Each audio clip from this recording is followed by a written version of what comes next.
In the past few months, Oklahoma has seen more than 100 arrests during 2 human trafficking and prostitution sting operations.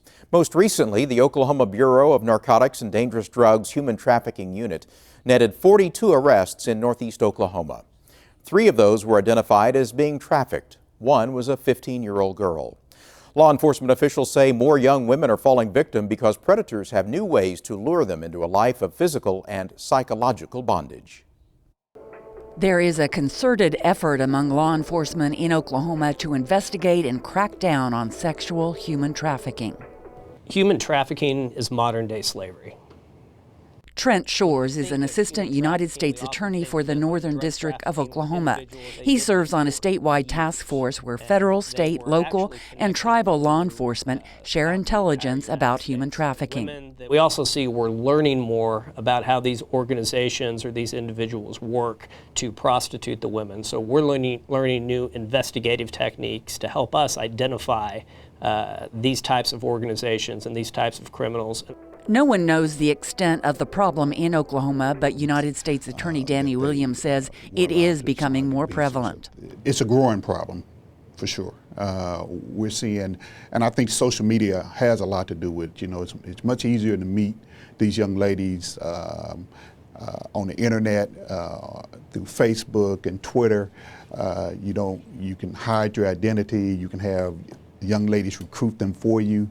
Wilma Lively is the executive director of Day Springs Villa in Sand Springs. It is the only state-certified shelter for victims of trafficking. Since June of 2012, we have had 49 women that have escaped sex trafficking from the ages of 17 through 45 years old. Lively says some women are trafficked by criminal organizations or gangs, others by individual men. She has also seen women who were indoctrinated into sex slavery as children by adults they trusted. We've seen where some of these women were being trafficked when they were children by their parents, by their mother's boyfriend, or some family member. We've seen where they truly believe that the man that's trafficking them loves them. Kristen Weiss knows that scenario all too well. She and her husband founded the Demand Project in Oklahoma, which is working to stop predators, rescue victims, and help them restore their lives. We have a young girl, or had a girl when she was 16. She thought that she was in love with this boy, and he was her boyfriend. So he would be deemed as a Romeo pimp. So she thought he was a boyfriend.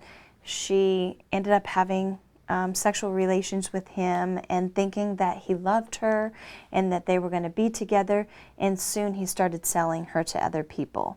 And if you love me, you will go do this for me. The girl turned into a young woman and made a lot of money for 2 different men who victimized her over several years. She told us that in 1 month, now this didn't happen all the time, but in 1 month she had made $60,000 for her pimp, for her boyfriend, for this sex offender. Taryn Brinson was convicted on 6 counts relating to sex trafficking last spring. All the victims were minors. Undercover police officers interviewed them. And eventually, when they identified themselves, they learned that she was 14 years old. And so from that standpoint, we were able to go back, look at the text messages, we were able to look at the Facebook accounts, and we realized that this man had used another underage young lady to recruit the victim in this case, and then he was also attempting to recruit her sister. Tulsa police officer Todd Evans worked the case. And I think that most normal people think of human trafficking as somebody chained up in a dark room, given bread and water every night, and the reality is that's not where human trafficking is. Evans says they are seeing an increase in trafficking of young girls because the predators have quick and easy access to potential victims. As an adult that wants to try to groom girls, you can have 8, 10, 12 hours a day to talk to these girls through text messaging and the social media.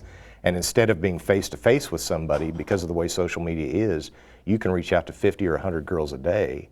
And out of reaching out to all of those girls, there may be 1 or 2 in that group that would be interested. Jason Weiss helps law enforcement by connecting with predators online. Homeland Security trained him on how to pose as a juvenile in cyberspace. Based on our experience with law enforcement and just doing our own research, I can tell you for a fact that every single minute, every single day, someone is for sale or being exploited in the state of Oklahoma. Weiss hands over his evidence to law enforcement through the National Center for Missing and Exploited Children. In the last month, I've had 2 prosecutions, and because the evidence was so strong, they just pled guilty. Because I videotape and I download the chat logs and I get as much information as I can. His wife, Kristen, also works with state investigators as a victims advocate for trafficking victims. She helps women get housing, transportation, and a job. The Demand Project also gives thousands of its fundraising dollars directly to law enforcement. We fund law enforcement with a portion of monies that come from any events that we have. We'll give it to law enforcement specifically focused on sexual exploitation, human trafficking, and online enticement officers. Non-governmental organizations are playing an increasing role in the fight against human trafficking. This year, Wanda Satram formed an organization called Christians Against Trafficking. So far, she's engaged people from 70 different churches. And once we make the people in the churches aware that trafficking is a problem, then the community is aware of it. And they can take that information to their neighbors, to their workplace, to their schools. And so I really believe that the church is the force that it's going to take to end this. Law enforcement believes public awareness can help them combat human trafficking. If you see what you believe to be suspicious activity, young ladies hanging out in apartments and houses, and you got a lot of foot traffic, a lot of men, that should raise a red flag that something potentially illegal is going on. Anyone who feels trapped into forced prostitution is urged to call 211. Victims will be directed to a shelter and any social services needed for them to rebuild their lives.